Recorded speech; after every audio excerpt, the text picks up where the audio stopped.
how to find your top or most played songs on your Spotify account. Hey everyone, welcome back to a new guide video of TechTube. If you're also trying to know your most played songs on your Spotify account, then make sure you keep watching this video until the end. This is going to be a short and easy video, so let's get right into it. Now you cannot really view the Spotify or the most played songs on Spotify within your Spotify account. You can only see these mixes being made for you, which do include your top played songs, but it does not show you the exact list. So to see the exact list, you need to use a different website, which is called mytopspotify.io. You can search this up on the search bar of your web browser and you can click on log into Spotify.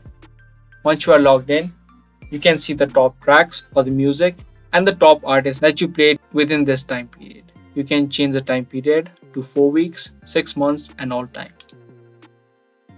This way you can see the exact list of your top played songs. You can also click on view more to see further lists. So this is the way that you can view your top or most played songs on Spotify. If it was, be sure to share, subscribe, and also give this video a thumbs up. That's pretty much it for today's video. I'll see you guys in the next one.